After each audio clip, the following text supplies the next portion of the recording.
नमस्कार मित्रांनो, Shri Swami Samarth. Only for स्वामी भक्त या यूट्यूब चॅनलवर आपले स्वागत आहे. तर आज आपण बघूया सोमवारची कहाणी. चला तर मग व्हिडिओला सुरुवात करूया.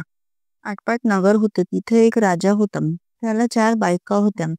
राजानं एकेकीला एक एक काम वाटून दिलं. पहिलीला दूध दुबक त्याचं काम सांगितलं. दुसरीला स्वयंपाकाचं सांगितलं. तिसरीला मुलाबाळांचं सांगितलं. चौथीला आपली सेवा करावयास सांगितली. अशी कामं वाटून दिली. असं बरेच दिवस चाललं. पुढं बायकांत भांडण लागली. एक म्हणे, तू का मुलाबाळांचं करावंसे? दूध दूध दुभत्याचं का करू नये? दुसरी म्हणे, हिनाच का राजाची सेवा करावी आणि आम्ही का करू नये? तिसरी म्हणे, मीच का स्वयंपाकीन बाई व्हावे? अशी आपली चौघींची भांडण लागली. हे एके दिवशी राजाचे कानी गेले. राजाचं मन उद्विग्न झालं. मुख चिंताक्रांत झालं. तसाच ठरला.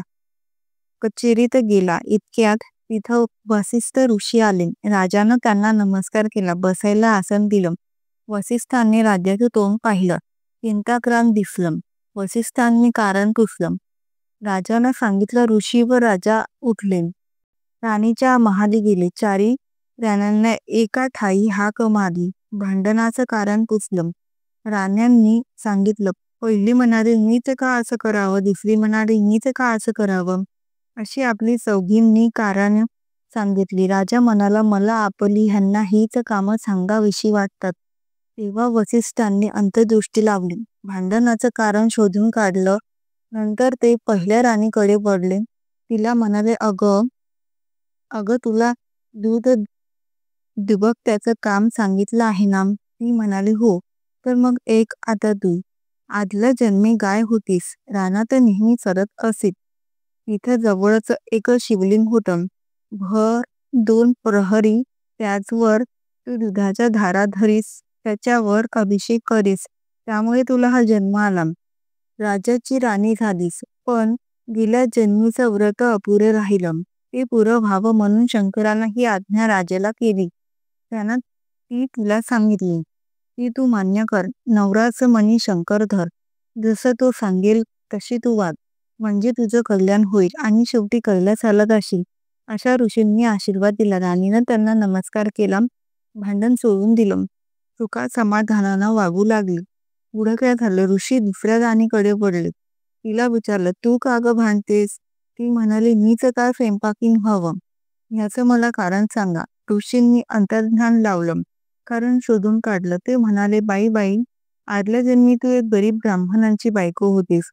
कोराण्य मागत असीस तेव्हा दर सोमवारी उपवास करीस. भिक्षेला ज्याच पाचच घरी कोराण्य मागस त्याचा स्वयंपाक करून महादेवाला नैवेद्य दाखवीस. ही भक्ती देवाला आवडली. त्यानं तुला राजाची राणी केली. राजानं तुला हे काम लावून दिलं. ते तू मान्य कर. सगळ्यांना जेवू घाल. सगळ्यांचा सातमा थंड कर. म्हणजे तुझं व्रत पुरं होईल. मनोभावे राजाची सेवा कर. म्हणजे ते शंकरास पावेल आणि ती तुला कैलास लाभेल. असा तिला आशीर्वाद दिला.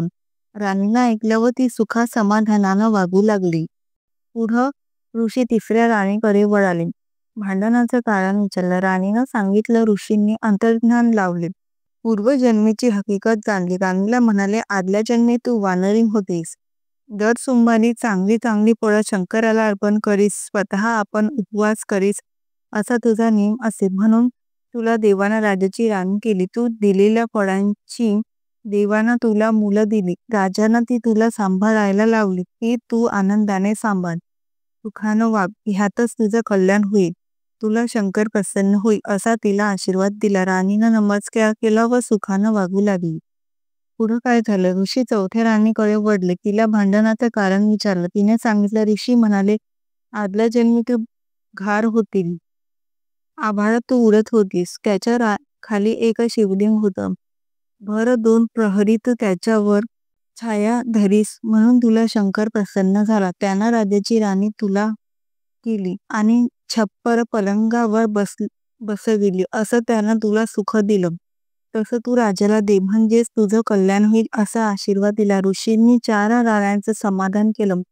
आणि भांडण मिटवलं. राजाला आनंदी केलं व आपण निघून गेले. पुढे सगळ्या राण्या आनंदात वागू लागल्या.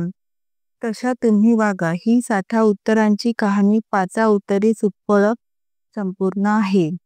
व्हिडिओ आवडला असल्यास व्हिडिओला नक्की लाईक, शेअर आणि सबस्क्राईब करा. आणि जर तुम्हाला शिवलेलं अमृत ऐकायचं असेल तर मी वरती आय बटनवर लिंक दिली आहे, ते तुम्ही बघू शकता.